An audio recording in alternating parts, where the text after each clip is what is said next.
And they would just call somebody in their shop floor and ask him, go touch that equipment and tell me what the problem is. And he would go and touch that equipment and say, yes, this is heating up. Is it okay or it's too hot? It's too hot. We need to do something. So it's like, there you go. I don't need technology. I have this guy who can do it and he costs me, whatever per month, right? We try to get as much as possible, get to as good a, quality of diagnostic or quality of accuracy of our predictions as possible without even touching the control systems. And that's how we built our entire product stack. Typically don't have a CapEx model. You have everything which is OpEx, which is consumption based. So then you can go into a show and grow kind of an approach where, you're only paying monthly as long as you're seeing value. We'll show you the value. Month on month, you see the value. And then if you see value, if you see returns, if you see benefits, then you start growing. So it's a consumption model in the organization sometimes to make sure customers getting the outcome that they deserve. Because like I said, it's a consumption model, it's show and grow. If you don't show at any point of time in your journey, and then we switched to AWS, it was a conscious call we took. Multiple reasons, architecture, tech capabilities, support, cost optimization, right? I mean, from all fronts, we evaluated and decided to work with AWS. Since then, we've been on AWS, scaling on AWS. The scalability that AWS offers is something that, the world can look at.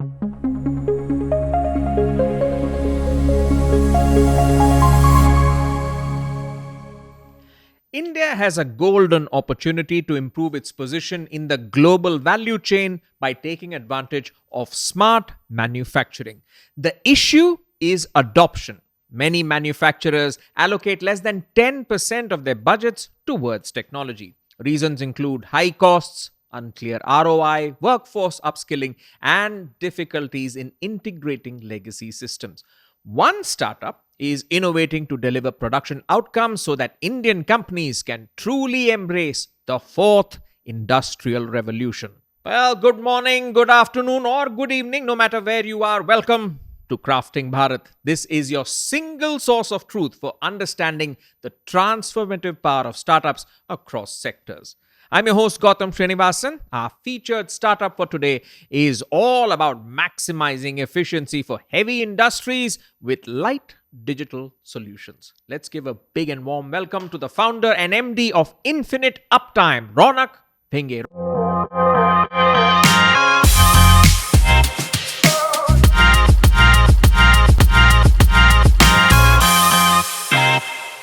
Raunak, great to have you on Crafting Bharat. Thank you so much. Pleasure to be here.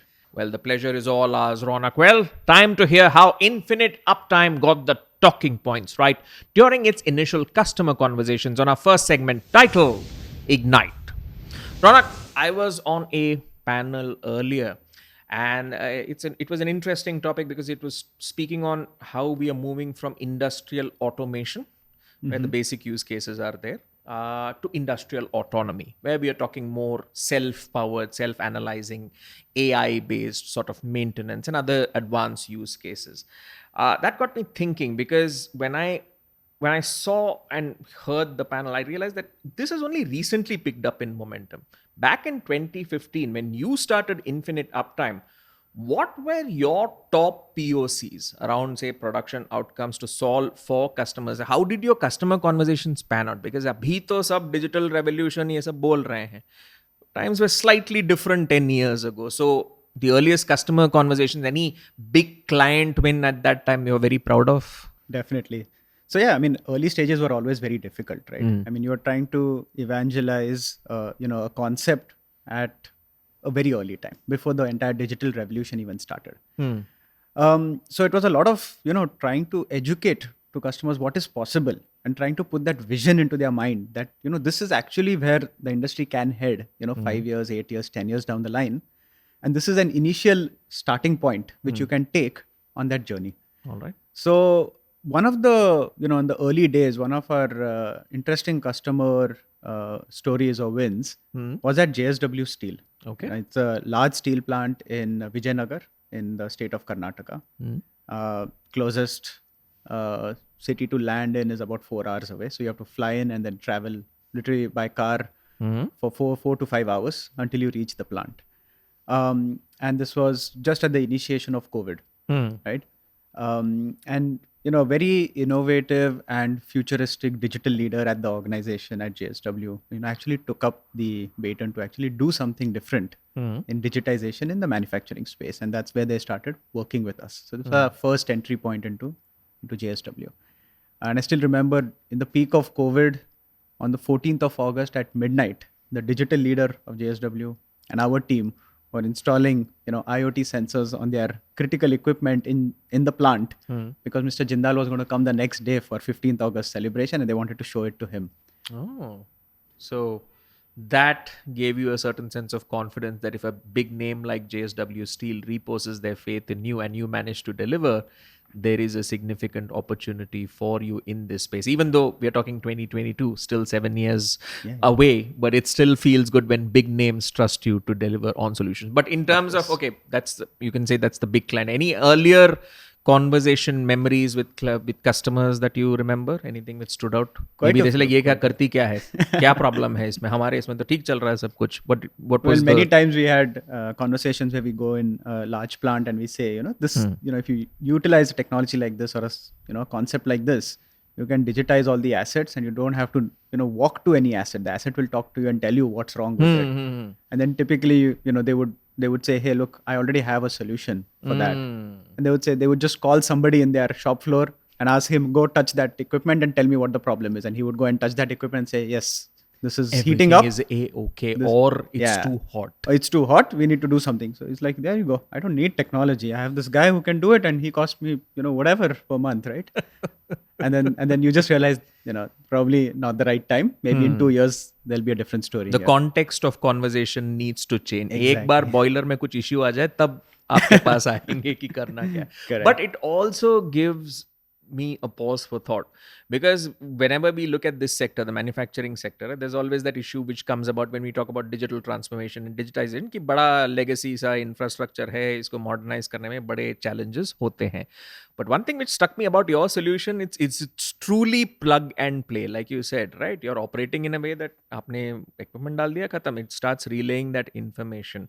So in terms of this plug and play solution and integration with integrating modern analytics into existing infrastructure, how did you visualize your product roadmap? Because when I look at it, you've built it, dal diya bas khatam. So when you're thinking product roadmap or kya karenge, what was going through your mind during the initial phases? See, in the initial phase, we were looking at, also integrating with the existing systems that are there in the manufacturing industries to bring in more contextualization and information. But we quickly realized that, data was so siloed, scattered, hard to get, hard to integrate, not interoperable. So we realized that we had to build a product roadmap which was independent of existing industrial automation systems, because they still had a long way to go to be able to be interoperable like they are getting today, right? So at that time, we just decided to have a product roadmap which was such that, we try to get as much as possible, get to as good a, quality of diagnostic or quality of accuracy of our predictions as possible without even touching the control systems.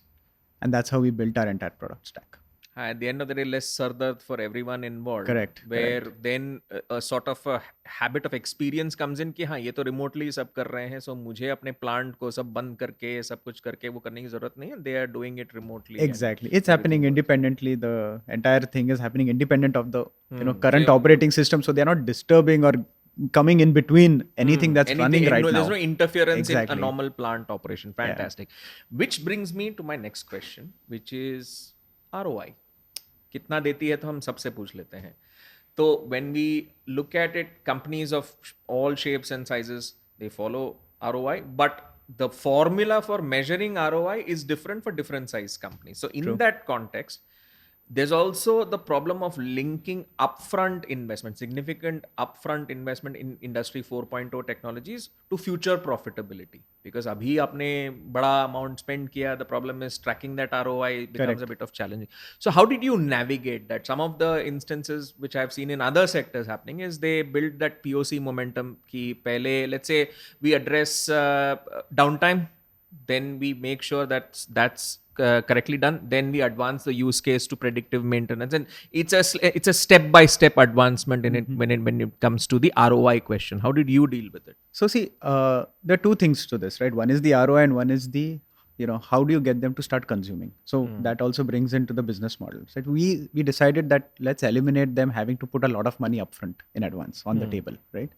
How do you do that is that typically you don't have a capex model. You have everything which is opex, which is consumption based. So then you can go into a show and grow kind of an approach where you're only paying monthly as long as you're seeing value. We'll show you the value. Month on month you see the value, and then if you see value, if you see returns, if you see benefits, then you start growing. So it's a consumption model, right? We all like जो that in- दिखता है वो बिकता है. exactly. So that's how. And then when a consumption model, you can start very small, and then you can grow very big. It benefits both. It benefits us, and also benefits the clients. Oh, fantastic. At the end of the day, I love the fact that these are conversations we would associate with very advanced sectors, but the fact that the logic of the conversation still holds in traditional sectors and helps you kind of broad base their approach in digital transformation, that itself is fantastic. Which brings me to my next question. How do you compete against? There are much larger players also in the ecosystem, like your Siemens of the world, your Honeywell of the world. You're serving more than 300 customers, over 800, which are and over 801 plants.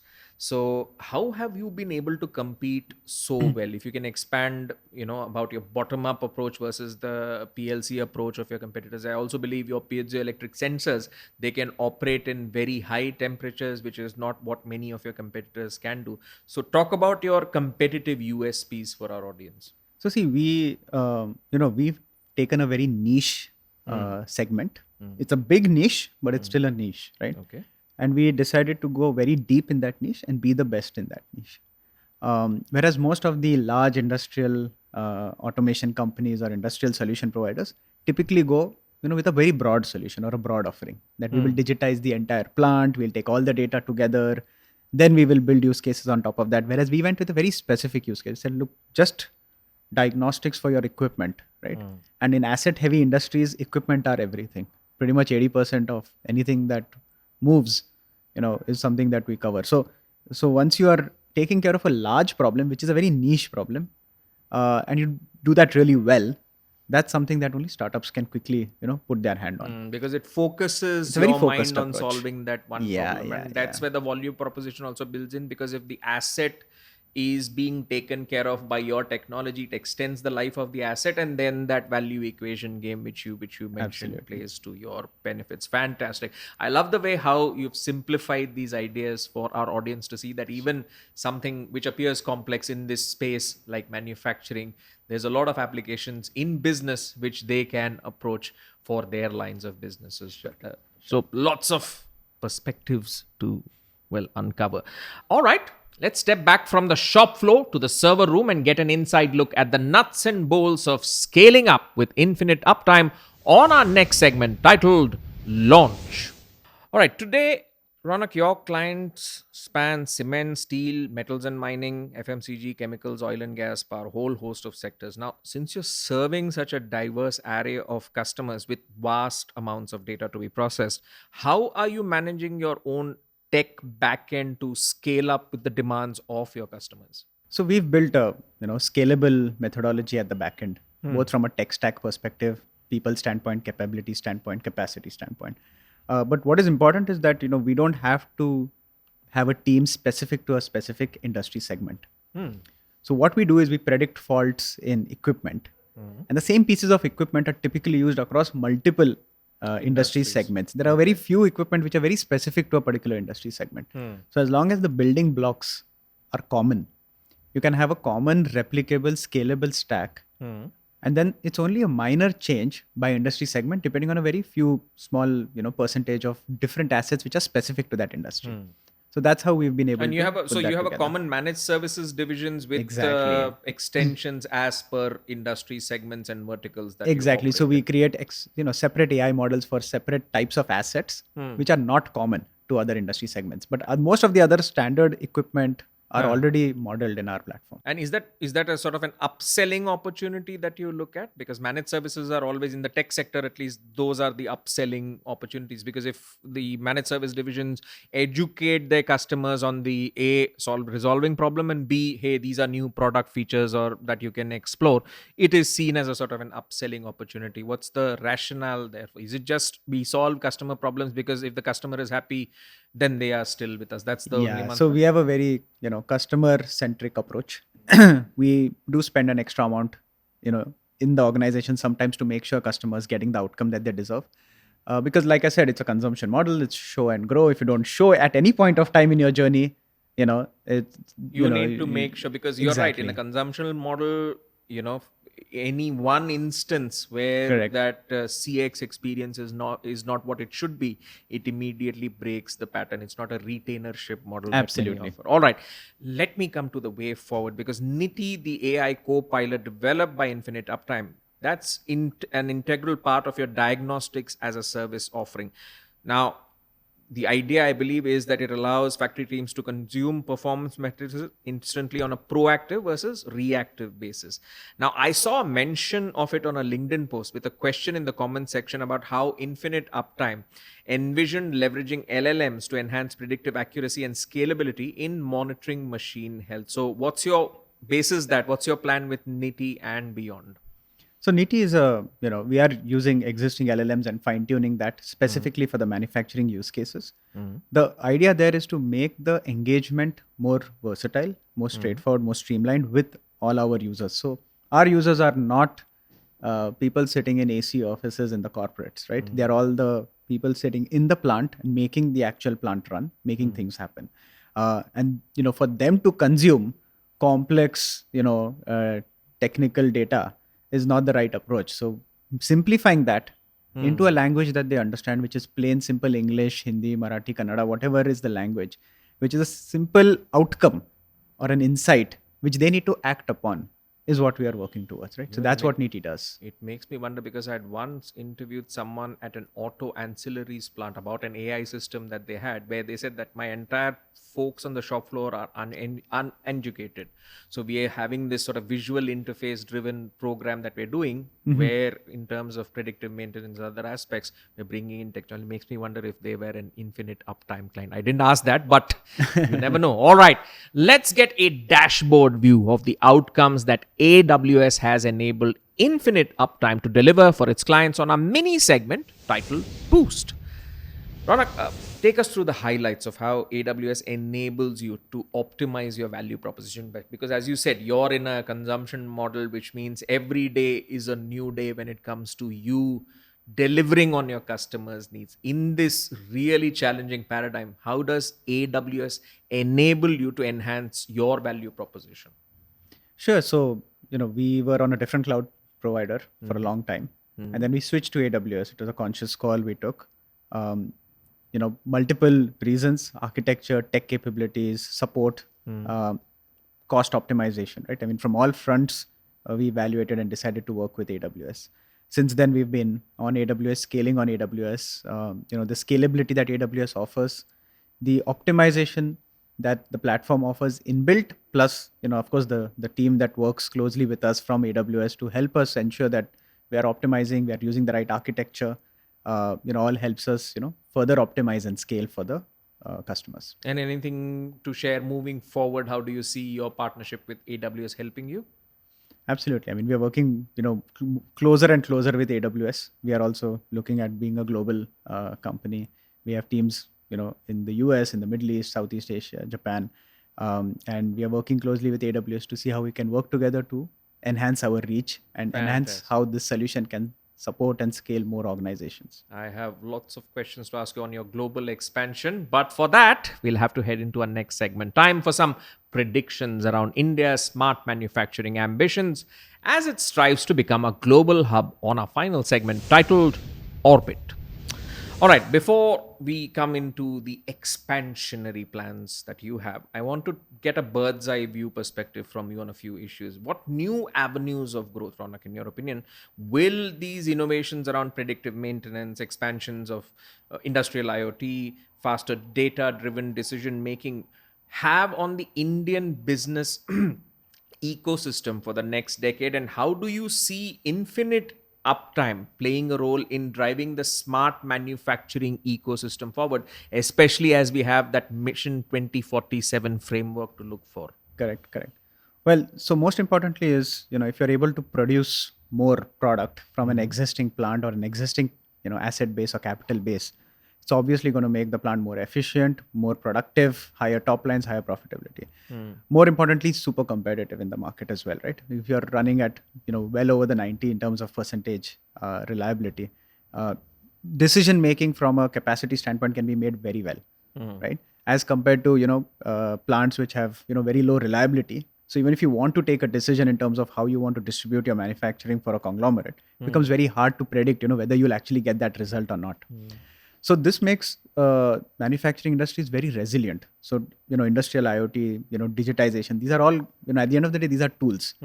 These tools have to be put together to use, to solve use cases, to build more resilient manufacturing infrastructure, right? Resilient, at the same time agile, which constantly meets the demands of the market, right? Whether it's selling to other businesses or selling to consumers. All right. Bases that grand statement, let me look at the grand expansion plans that you have, because you've raised, I think, 35 million in your Series C funding to expand footprint in the US and other markets. You're present, I guess, in a total of 26 markets as per what I've read. So, what are the lessons in smart manufacturing that India can learn from the world and vice versa? What would you say? Absolutely. So India has now definitely started to adopt smart manufacturing and digitization in manufacturing in a very big way, and that's a great thing. But I remember visiting China in 2017 and 2018, and they had already started the journey back then. So back then, it wasn't even called smart or digital factories and digital native plants. These terms weren't even around, but China was already doing it. And they were doing it because they had to keep their manufacturing ahead of the race at all times, because that's their bread and butter. So I think adopting these technologies and adopting them at scale, as long as there is a clear ROI and a value prop, is something that we should learn from what I saw in China. That's what I saw, which I was really amazed by. At the same time, I think the frugal innovation, right, that India comes up with is something that the world can look at, because it's not that global organizations are not looking at digitization in the US or in Europe, but the kind of spend and the kind of minimal ROI that some of their projects are achieving is because of very complex cost structures that they have out there. But what Indian technologies and Indian startups and Indian companies are able to provide in this space is very frugal innovation to deliver the best outcome and the highest ROI for industries, and that's something that will really benefit global organizations. Cost conscious innovation, that Absolutely. can be the lesson that India serves to the world Yes. when it comes to smart manufacturing. All right, before we end our conversation, the fact that we spoke of that example of how AI and automation can play a part in sort of making the workforce more relevant, because they have the language of productivity can spoken on their terms. So in terms of drivers for upskilling and reskilling in frontier technologies, the changing landscape that we see in India, what are your thoughts on that? Are we finally at a point where the maturity in the technology ecosystem is such that we don't have to worry about AI, rather we have to see it more as a solution for upskilling and reskilling